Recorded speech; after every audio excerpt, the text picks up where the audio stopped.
په لیلۃ القدر شپه پې تیره شوه او هغه له الله نه دي بخلي نور خلق وبخلی شو د معافی اعلانونه وشو تپوس کېږي دا څلور کسان څوک دي اول نمبر په دې کې مدمن الخمر همیشه شرابي چې څوک همیشه شراب څکي او توبه نه وباسي او عادي دی د شراب همیشه شراب څکي الله د دعا نه قبلوي کدا شرابی سچ توبه وباسي نه الله به توبه قبول کی خدای توبه وباسي نه او عادي همیشه تن شرابی دی په لیلۃ القدر کې الله دعا نه قبلي او مغفرت نه کی فرشتي تپوس کې دویم څوک دی وی دویم کس عاق چې هغه د مور او پلار نافرمان دی دا غم بخنه و نشوله په لیلۃ القدر کې د لیلۃ القدر شپه ده او دی دعا غواړي خو مور او پلار خفه دي او هغې تېنه ناراضه دي الله وی نه بخم د مور او پلار نافرمانه په دې شپه کې د نه مور او پلار خفه دي نو زه په دې حالت کې نه بخم د مور او پلار نافرمانه په دغې شپه باندې بې بخاني پاتې شي نو چې د دغې اخیره عشره د نن نه به شروع کېږي نن شپېله یویشتمه شپه ده نن نه به د لیلۃ القدر تالاش شروع کی نو چې د نن نه مونږ اول د هغې ګناهونو نه خپله صفایو مور او پلار د نن نه رضا کو روغې جوړې صلح ورسره وو هسې نه چې لیلۃ القدر مونږ دعا غواړو الله هم دعا نه قبلوي ځکه وی کور کې مور او پلار خفه دي پلار خفه دی او مور خفه ده نو زه دعا نه قبلوم چې مور او پلار د دې عشرې نه مخکې رضا مور او پلار به څه غواړي پلار له لاړ شه پلاره ماف مې که که څه کمی کوتاهی شوي مور یې ماف مې که نبي کریم صلی الله علیه وسلم یو مجلس کې ناسو وی رغیمه انفه وی پوزه دې په خاورو کې ککړه شي بیا یې وی رغیمه انفه پوزه دې په خاورو کې ککړه شي بیا وی رغم انفه پوزه دی په خاورو کې ککړ صحابي راغی قیل من هم یا رسول الله الله حبیبه دا خیری چاته کوي درې پیرې دی خیری وکړي چې پوزه دی په خاورو کې ککړ شي پوزه دی په خاورو کې ککړ شي دا خیری چاته کوي نبی علیہ السلام ورته فرمایل من ادرک والدیه عند الكبر احدهما او کلاهما دا هغه چاته کومه چې څوک په حالت د بوډاوالي کې مور او پلار دواړه یا یو عمومي او دومره خدمت اونه کې چې دی په جنت ته لاړ شي مې د دې بنده د پوزه په خاورو کې ککړه شي دی د ذلیل او رسوا شي چې دی دومره لویه سرمایه مور او پلار او په حالت د بوډاوالي کې او دی دومره خدمت اونه کو چې دی په جنت ته لاړ شي کس راغی نبی علیہ السلام ته وایي انی اصبت ذنبا عظیما الله حبیب ډیرې لویې ګناه ته مې تله کړې ډیره لویه ګناه رانه شوې فهل لی من توبة د توبې سلار شته دی الله به مې معاف کړي ډیره لویه ګناه رانه شوې ده نبی علیہ السلام ورته وایي هل لک ام مور دې شته مور دې ژوندی ده هغه وی نه ده الله حبیبه مور خو مې مړه ده وی هل لک خالة وی د مور خور دې شته عربی کې د مور خور ته خاله وي او د پلار خور ته عمه وي د سړي دوه تروراني کنه یو د مور خوري یو د پلار خوري نبی علیہ السلام ورته وی هل لک خالة خاله دې شته د مور خور وي او شته دی وی ورشه د هغې سره نیکي شروع که چې الله دې ګناه معاف کړي د مور خور چې مور نشته چې ګناه وشول او مور شته نو د مور سره نیکي شروع که چې الله دې ګناه معاف چې الله دې ګناه معاف کړي د مور سره نیکي شروع د مور سره احسان شروع که چې الله دې ګناه معاف کړي د مور دعا واله چې الله دې په لیلۃ القدر کې معاف کړي الله به دې وبخي چې مور او پلار وبخلي چې مور او پلار وبخلي الله به دې وبخي مور او پلار نه بخلي الله دې نه بخي په لیلۃ القدر کې مور او پلار دعاګانې والے او د مور او پلار رضا والے په رمضان المبارک دا ډیره ښه موقع ده د مور او پلار د دعاګانو د اغستلو ګورې چې چا نه مور او پلار خفه وي صلح ورسره وکړي صلح وسره وکړئ او رضا د مور او پلار واخلئ. نبی علیہ السلام فرمایي دا پلار د جنت د دروازو نه منځنۍ دروازه ده، منځنۍ. یو کس راغی نبی علیہ السلام ته فرمایي وی چې مور او پلار په سړي ظلم وکړي نو بیا به تم بدله نه علي لکه چې ظلم د باندې وکړي. نبی علیہ السلام ورته وی وان ظلما، اگر کو ظلم وکړي. هغه ورته بیا وی وان ظلما، اگر کو ظلم وکړي. نبی علیہ السلام ورته بیا وی وان ظلما، او اگر کو ظلم وکړي. بیا ورته هغه وی د الله حبیبه کو ظلم په بچیو کې امت انتقام نالی. نبی علیہ السلام ورته وی نه، وی کو ته په دې خبره خپه کېږي نو ستا د پوزه دې په خاورو کې ککړه شي، خو انتقام اغستل د مور او پلار نه نشته. دومره لوی مقام د مور او پلار دی. انتقام اغستل د مور نه نشته، انتقام اغستل د پلار نه نشته. مفسرین وایي وی ستا دی خوله کې چې دا ژبه ده دا د مور او پلار ژبه ده، دا د مور او پلار ژبه ده. وی څنګه؟ ځکه چې دی خبرې د مور او پلار نه زده کړي، دا خو خبرې د مور او پلار نه زده کړي دي. نو دا ژبه د مور او پلار شوله. نو ته چې په پلار ته کنزل کوي نو پلار جاړي وی زما په ژبه ما ته کنزل کی، مور جاړي وی زما په ژبه ما ته نن کنزل کی. دا هغه ژبه نه ده چې ما نه خبرې زده کړي. مونږ ورته وایو روجه ده، مور او پلار خیال ساتو. اختر را روان دی، جوړې ولا والا، بیزار ولا والا، خوش قسمت بشي. وی مولی صاحب ما ته وی نن زه ول څنګه والا، ما ته وی نن ودی وی ما ته کنه. زه ترې یو تپوس کوم، زه ورته وامه وام ته چې راکوټې وې او د یو کال وې نو تا له پلار جوړه اغستې ونه وي او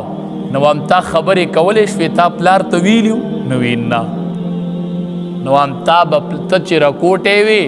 نو دا پلار بچی ته ګوري او د اختر جوړه ولا علي بچی وینا نه کوي. نو نن چې ستا پلار بوډا شو نو ته ورته ګور او جوړه ورنه اله، ته ورته ګور او جوړه. دی پلار به تا ته کتل او تاله به یې جوړه اغستله.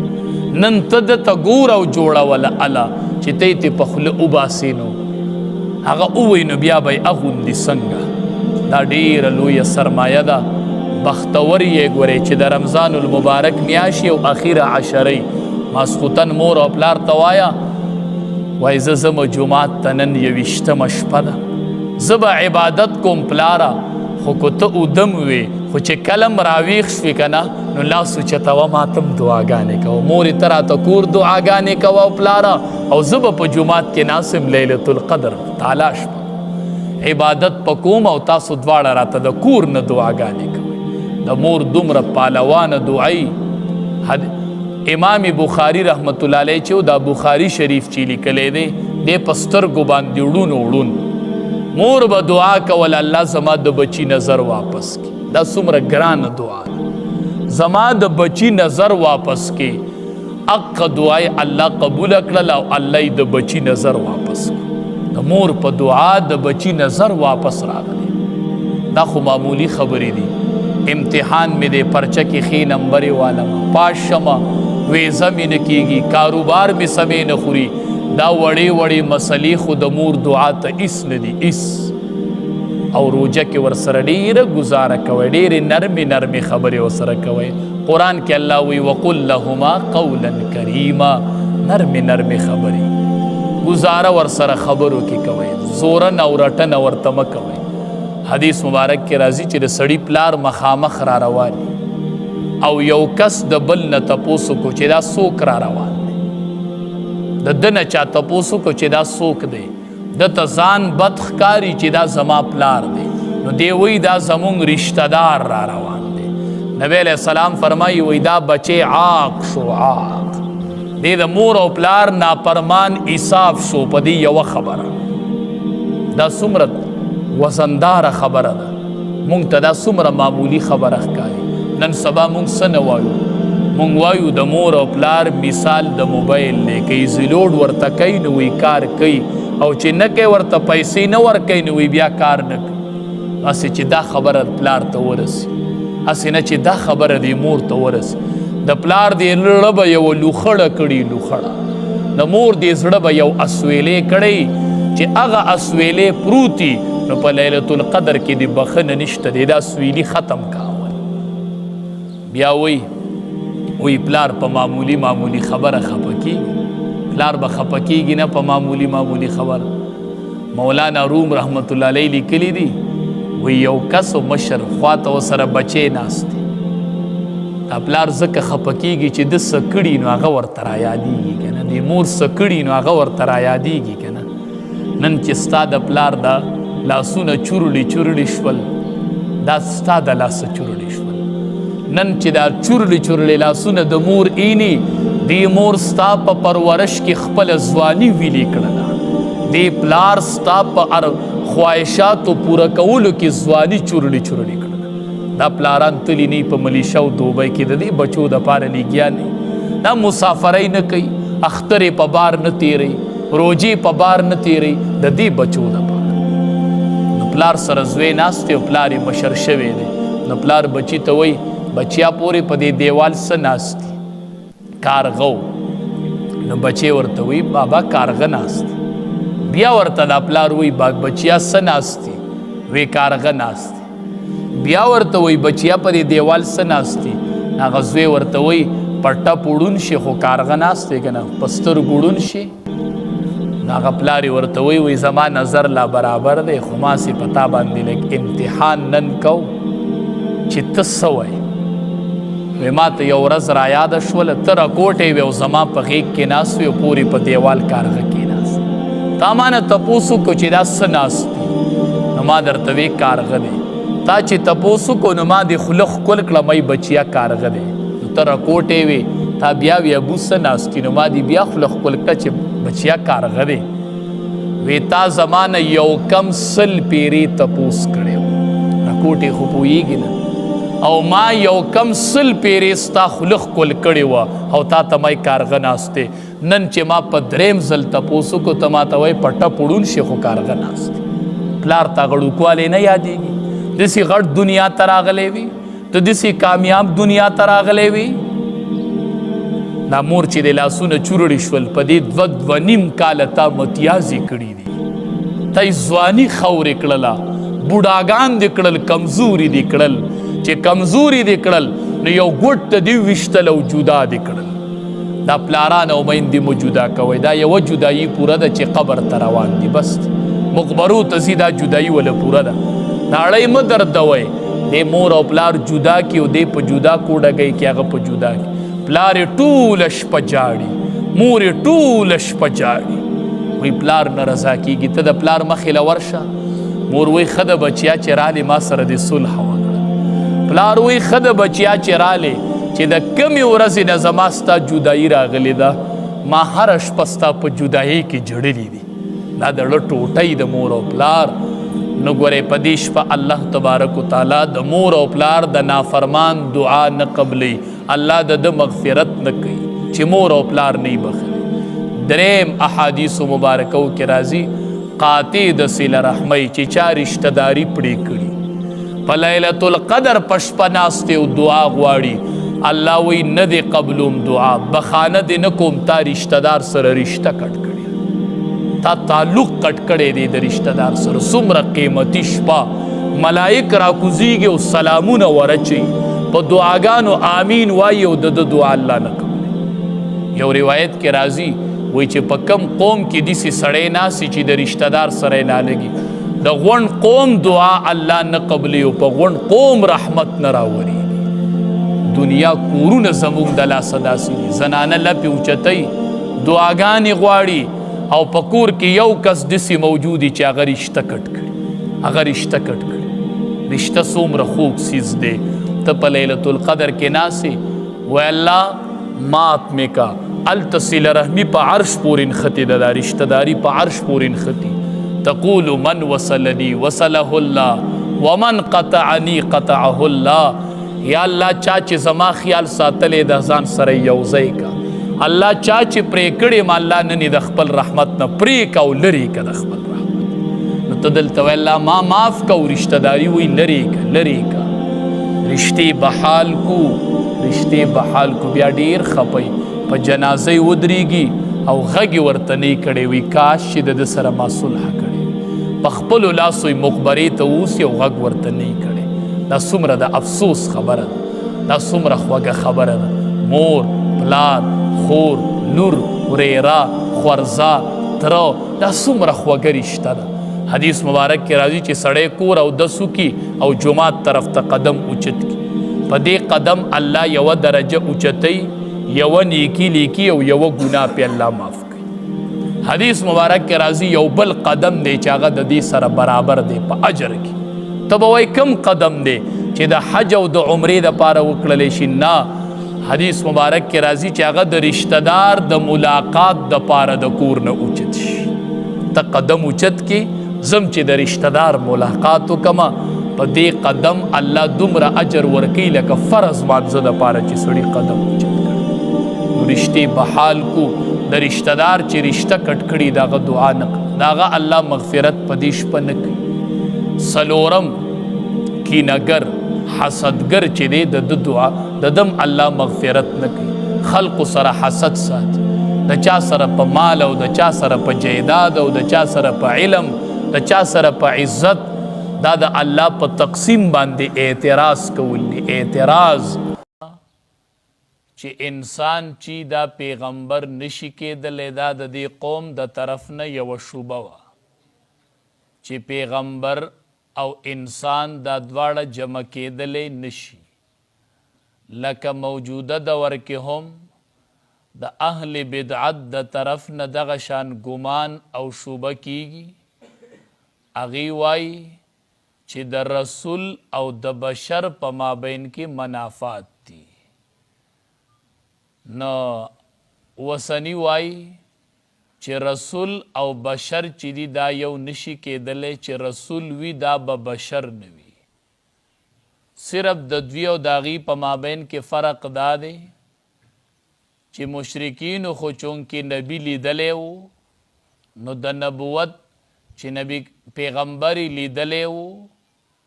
نو بیا د بشریت نه انکار نشو کولی، ځکه لیده به صرف د رسالت نه به انکار کو. او وسنو چونکې نبی لیدلی نه دی،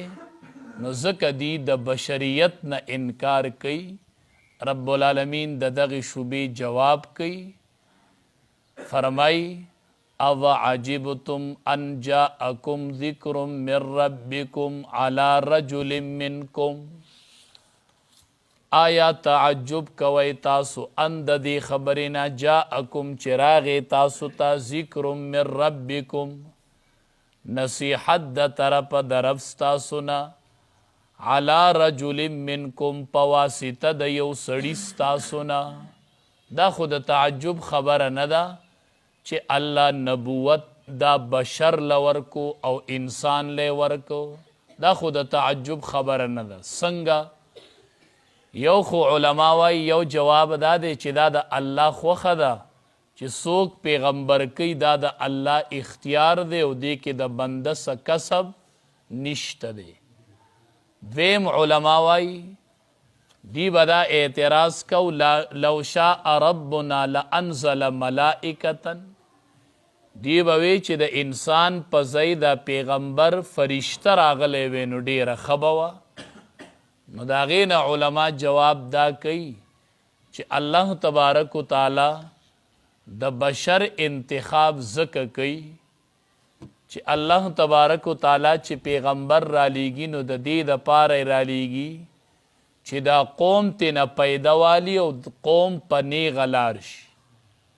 نو قوم به د هغې کس نه فایده الی چې هغه د قوم د جنس نه وي، چې هغه د دوی په شان انسان نو دوی به تینا فایده والی. ځکه که چرې دا بشر دا پیغمبر فرشته وي نو بیا به دې خلقو دا اعتراض کو چې دی خو خوب نه کوي، دی خو خوراک نه کوي، موږ څنګه د ده په لار باندې روان شو او د ده په طریقه باندې عمل وکړو؟ هغه فرشته ده، خوب نه کوي، خوراک نه کوي، نو موږ خو د هغه په شان کېدلی نشو او د هغه په لار نشو تللی. نو رب العالمین په دې وجه باندې نبوت چې دی دا بشر له ورکوي چې سبا دوی دا اعتراض نه کوي چې بشري هغه به هم خوب کوي، هغه به هم ودونه کوي، دا غبم د دوی په شان خوراک څښاک کوي نو دوی ته به د هغه پیروي کول اساني او دا اعتراض به نه کوي چې موږ څنګه د پیروي وکړو لکه انبیاو ودونه هم کړي انبیاو به خوراک هم کو انبیاو به خوب هم کو څنګه ضروریات چې د عامو خلقو دقه شان به د انبیاء کرامو هم نو دا د تعجب خبره نه ده چې الله خپل پیغام په واسطه د یو رجل خلقو ته راولیږي او چې هغه د دوی د جنس نه بیا علما وایي چې کلم رب العالمین نبی مقرر کړی څومره پیغمبران چې دا ټول بشرو او په بشر کې بیا مذکرو زنانو کې پیغمبر نه دی راغلی نو اول انسانانو بیا مذکرو او بیا خد نسب خاوندانو دا هر پیغمبر نسب معلوم دی بے نسب سړی به نو به ناری نو به بشرو به د نسب او قبیله او خاندان به معلومو نو رب العالمین دا انبیاء کرام په دغه طریقه باندې پیغمبران را لیږلي دي لینذرکم د پاره د دې چې ویروي تاسو لره دا پیغمبرانو مقصد دا دی لینذرکم د پاره د دې چې ویری تاسو لره تاسو ته به د قبر د آخرت احوال ذکر کی چې ویری تاسو نو ولتتقو دا د پاره د دې چې تاسو کې به پرهیزګاری راشي او تاسو به ځان بچ کئ د شرک نه نو د پیغمبر یرول چې دی دا انذار د پیغمبر دا سبب د تقوا دی چې پیغمبر به قوم یری د پاره د دې چې په قوم کې تقوا راشي چې ځان د شرک نه بچ کی او ځان د ګناهونو نه بچ کی نو چې د ګناه نه ځان بچ کی او د شرک نه نو ولعلکم ترحمون د پاره د دې چې په تاسو باندې رحم وکړلی شي پیغمبر به قوم ویری قوم به ځان د ګناهونو نه بچ کی نو الله به پې رحم وکي د رحم د پاره سبب چې دی هغه تقوا ده خو علما وایي دا لازمی خبره نه ده چې بنده اعمال کوي نو الله به پې رحم کوي نه علما وایي دا رحم د الله د طرف نه یو فضل او احسان دی نو دا به نه وایي چې زه عمل کوم ځکه ماته مقام میلو شو زه عمل کوم ځکه الله په ما رحم کړی دا ښکلی وخت را باندې تیریږي نه دا رحم د الله د طرف نه یو فضل دی یو احسان دی چې الله تبارک وتعالی په مونږ او تاسو باندې کړی دی نو ولعلکم ترحمون د پاره د دې چې تاسو باندې په تاسو باندې رحم وکړلی شي فکذبوه نو دی تکذیب کو د نوح علیه السلام هغه ته نسبت د دروغ وکړو او دسی جلیل القدر پیغمبر تا چې دی په ټولو انبیاو کې اطول الانبیاء عمرا په عمر کې د نوح علیه السلام نه زیات عمر د یو پیغمبر هم نو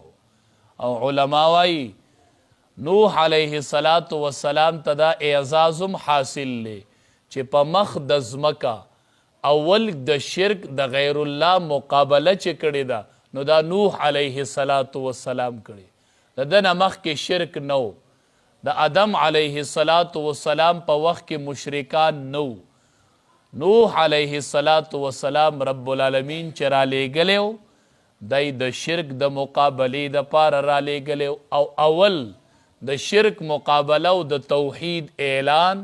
هغه نوح علیه السلام کړي فکذبوه نو دی نسبت د دروغ اوکو نوح علیه السلام تا نو صیغه د ماضی راوړله دوام او استمرار طرف ته پکې اشاره ده یعنی دی په دې خپل نسبت باندې چې پیغمبر ته به د دروغو نسبت کو په دې قایم و په دې دایم و دای کارو همیشه به داسې کول نو فکذبوه نو دی نسبت د دروغ اوکو نوح علیه السلام تا نو فانجیناه مونږ نجات ورکو نوح علیه السلام ته والذین معه او هغې خلقو لره چې د ده سره فی الفلک په کشتۍ کې واغرقنا الذين كذبوا بآياتنا غرق کړل مونږه هغه کسان چې نسبت د دروغ یې کړی آیاتونو زمونږ ته انهم كانوا قوما عمین بېشکه وو دا قوم ړانده. نو مونږ نوح علیه السلام او د هغه ملګرو له نجات ورک چې کم د ده سره په کښتۍ کې دا څو کسانو به هر صورت د دې په تعداد کې علماو د طرف نه مختلف اقوال راغلی دي، خو به هر صورت غوره قول په ټولو کې د عبدالله ابن عباس رضی الله تعالی عنه نه نقل شوی دی چې دا کسان چې وو دا 80 کسانو چې کوم له رب العالمین نجات ورکړو او نوح علیه السلام کله چې طوفان نوح راغی نو دغه 80 کسانو ته نجات میلو شو. د دینه علاقه نور ټول خلق چې هغه نیست و نابود شول. علما وایي دوی چې په کم کلی کې دیره شو دا 80 کسان دینم معلومیږي چې دا 80 ځکه وی هغې کلي ته به سمانون وي، هغه کلی مسما شو په سمانون سره. سمانون 80 ته وی او په دې کې دا 80 خلق دیره شوی وو، اق خلق پکې آباد شو. نو علما وایي چې دا اوس چې څومره خلق آباد دی په مخ د ځمکه دا د نوح علیه السلام اغا الواد دے کم چې د سرو دا د اغی نسل لے. انہم کانو قوما عمین بیشک او دا قوم راند. علماوی د دین د زړلون والے مراد دے پسترگو خوبدی لیدل کول خلق بی لیدو لید کاتبی کول خوزڑی رونو د حقیقت سترگی چوی اغلندی وی. فرمائی او عجبتم ان جاءکم ذکر من ربکم آیا تعجب کوي تاسو د دې خبرینا چراغ تاسو ته ذکر من ربکم نصیحت د طرف د رب تاسو نه علی رجل منکم پواسطه د یو سړي تاسو نه لینذرکم د پاره د دې چې او يروي تاسو لره ولتتقوا د پاره د دې چې تاسو بچ شئ د شرک نه ولعلکم ترحمون او د پاره د دې چې په تاسو باندې رحم وکړلی شي. فکذبوه نو دی نسبت د دروغو کو نوح علیه السلام ته فانجیناه نو موږ نجات ورکو هغه ته والذین او هغه کسان معه چې د سره وو فی الفلک په کښتۍ کې واغرقنا الذین غرق کړل موږ هغه ته ماښام خوراک کې او ستا گاورن او ستا په کلی کې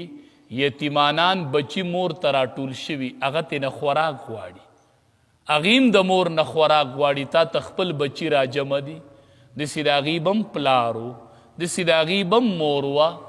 داسې روژه به په هغې هم تېره شوي چې هغې ته به پلار ناست و داسې روژه به په هغې هم تېره شوي چې هغې ته به مور وه نن به پلار نه یو نن به یې مور نه یي. هسې نه چې د رمضان المبارک په میاش کې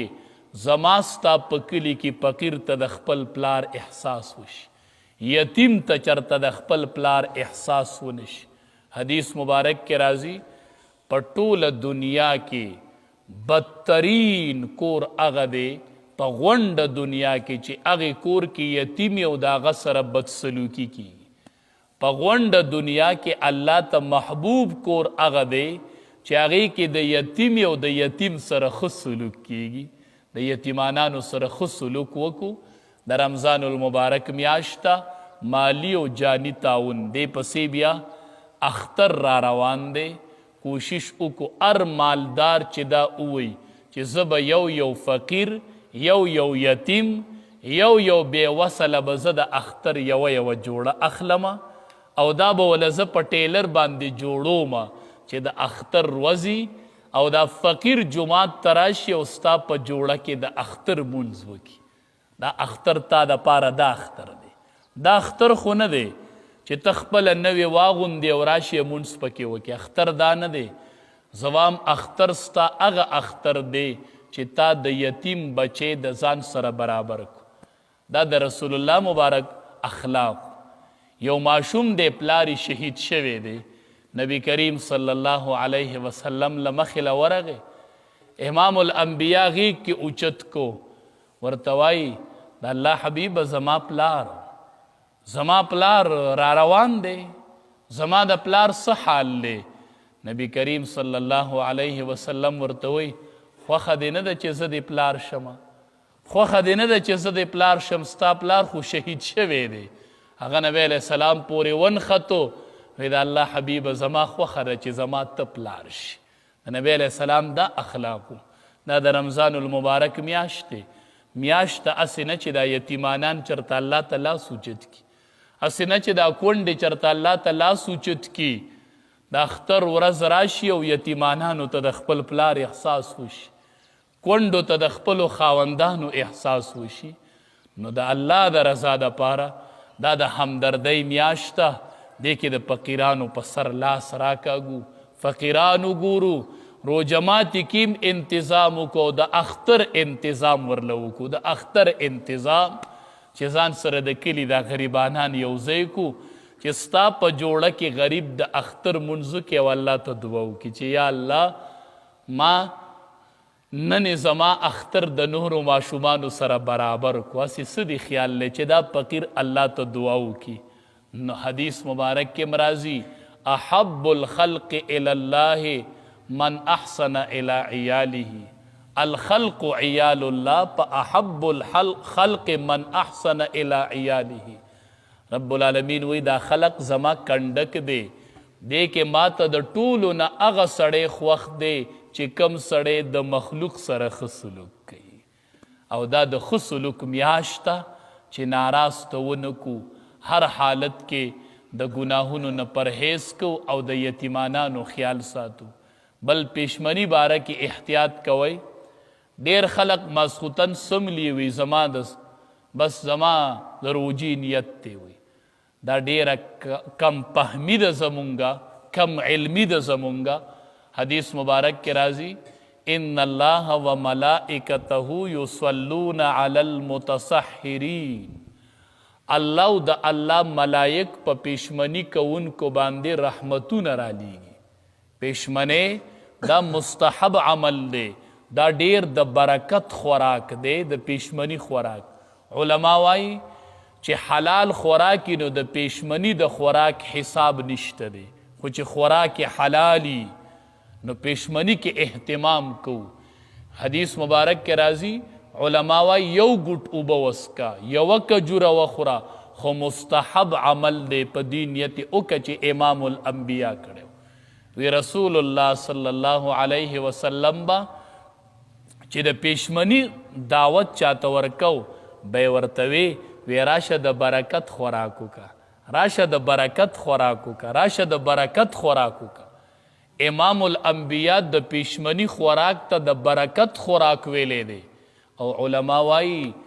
پیشمنے دا زمونگ او دا یہودو پروجہ کی فرق دے چاگے کہ با پیشمنین او زمونگ پروجہ کی پیشمنے دے نو چی دا پیشمنیم غٹ خیال ساتو حدیث مبارک کے راضی درے خبر اللہ تڑیر خوخی دی تعجیل الفطر تاخیر السحور ضرب الیدین علی الاخرى تعجیل الفطر ما خام پروجمات کی تادی کول چې وقت داخل شي بیا به اثر و جماعت کې تاخیر نه کوي ګورئ نبی علیہ السلام نه چری داسې نه دي ثابت چې مونځ یې کړی بیا دې روژه ماته کړي نه روژه ړومبې به ماتۍ به یې ړومبې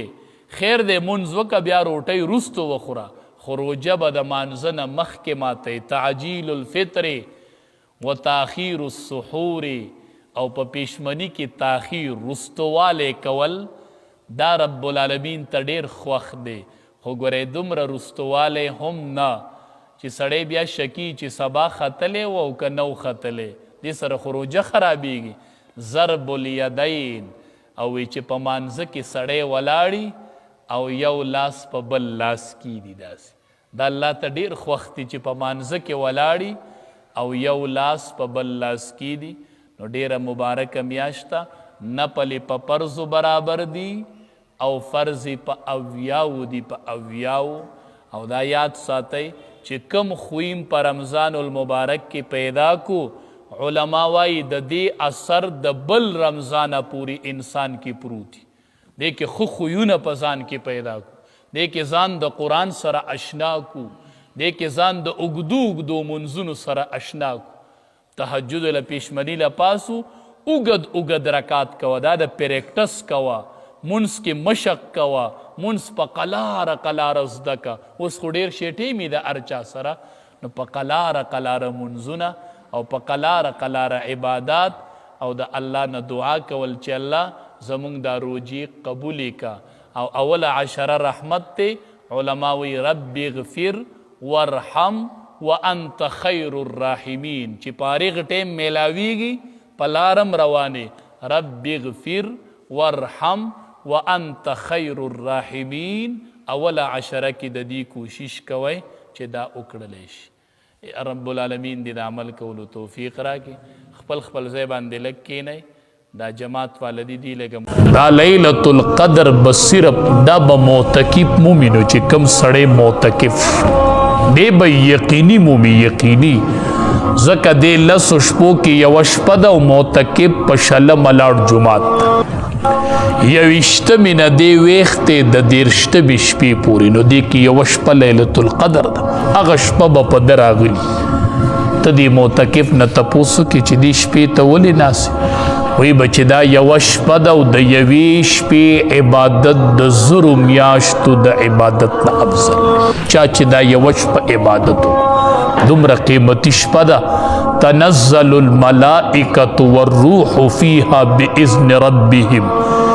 جبریل امین راکوزیږي او ملائک ورسره راکوش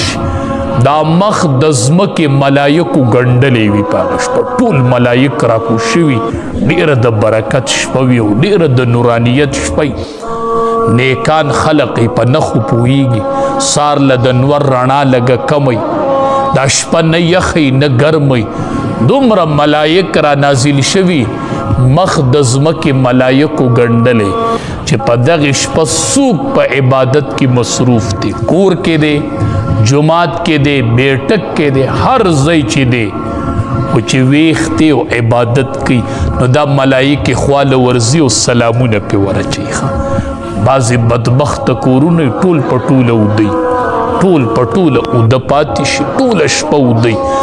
دا شپه د ماښام نه شروع شي او د سبا ختو پوري دا ملائک هر ځای ته حاضري کوي چې ویښ سړی پکې په عبادت ولاړي د دې معتکفینو خوا ته راځي د جومات کې چې معتکفین ناست دې خو پې پوه نه شي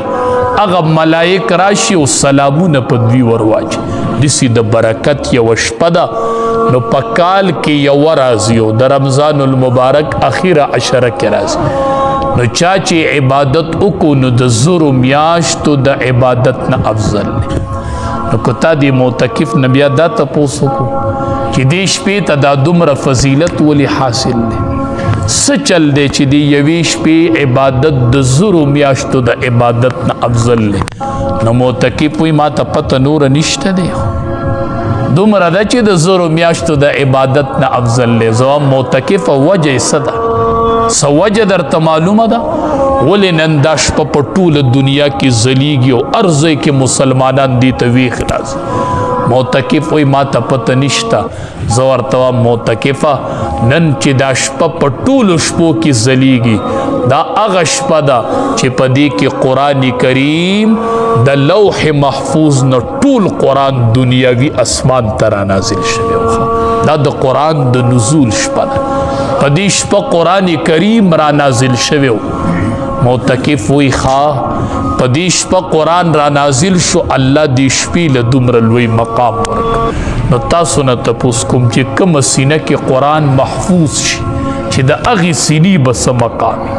د هغې حافظ قرآن به څه مقام دا خو ډېر بختور دی د قرآن حافظ چې په شپه کې قرآن راغی نن هغې شپې ته دومره د عزت نوم میلو شو چې ټوله دنیا کې معتکفین اعتکاف ته ناست دي ای د قرآن حافظه